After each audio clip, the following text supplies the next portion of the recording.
It's January 9th, 2021. I don't know if you guys noticed this, but a couple weeks ago I was rather sick. Probably not with COVID 19, but with the common cold. I had a sore throat. I wasn't able to sleep correctly, and my mouth was sore in multiple places. It was kind of funny because I thought the sore was one place, and it didn't feel like it was there, and then it was in both places. And I ended up having four sores in my mouth at the same time. I've recovered. I also feel a whole lot better. I sound a whole lot better probably in this video. Now, what was really nice was that after I recovered from whatever I had, it drew a line in the timeline, and I never wanted to look back. So I've been sleeping a whole lot better. Right now it's 6 a.m., and I just woke up. Earlier in the year, I wasn't sleeping right. I had gone out to view the Great Conjunction back in late December, and then I got hung up writing a number of computer games. And what else was going on? I also took on a lot of clients, and the reason I took on so many clients, more than I could properly handle, was because I have a tendency to lose clients unexpectedly. So I wanted to load up first. I made the mistake of turning away clients and then realizing, oh my God, I need them back in the past. And I didn't want to make that same mistake here. And what else has been going on? But you get the idea. So I've been sleeping a whole lot better because I drew a line in the sand. I felt like I didn't want to go back to my old ways after whatever I had. And it made me think about if anybody watching this video or anybody generally is recovering from COVID 19.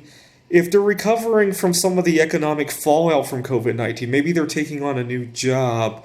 This could be a good time to draw a line in the sand and to put your old ways behind, right?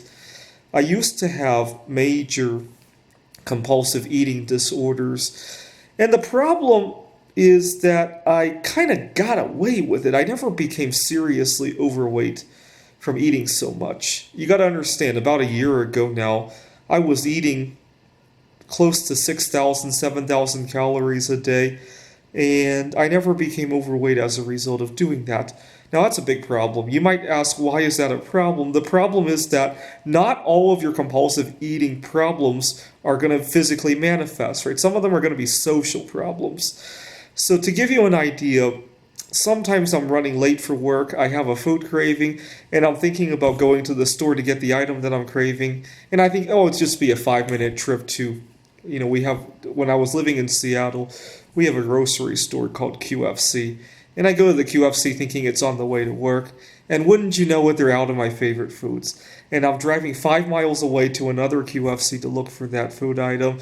And I've had times when I became 45 minutes late to work as a result of such a simple craving, when there's a million other items at the QFC that will satisfy my hunger just as good, right? I've had times when I've done that before. Or, better yet, I'm in the middle of a meeting, I'm in the middle of some other event, and I'm craving the food item. I can't focus at that event. I lose my train of thought because of stuff like that. I want to leave the event early because of stuff like that. I miss out on mingling with other people.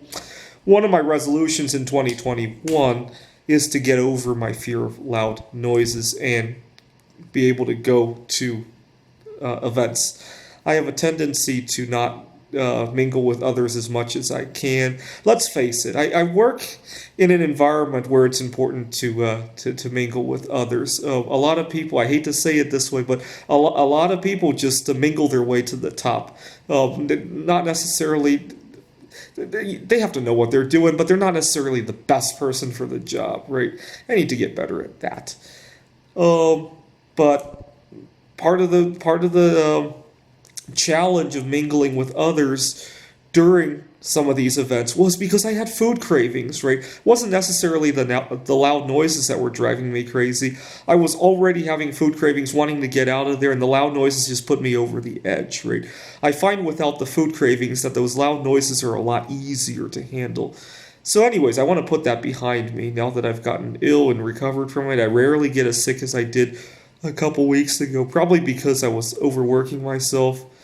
Anyways, Uh, just some food for thought. If you need some new energy to your New Year's resolution, and you're coming back from something where maybe getting sick, maybe breaking up with a girl, maybe losing a job, maybe starting a new job. You can use that as kind of a pivot point on your timeline and say, okay, I don't want to look back on my old ways, right?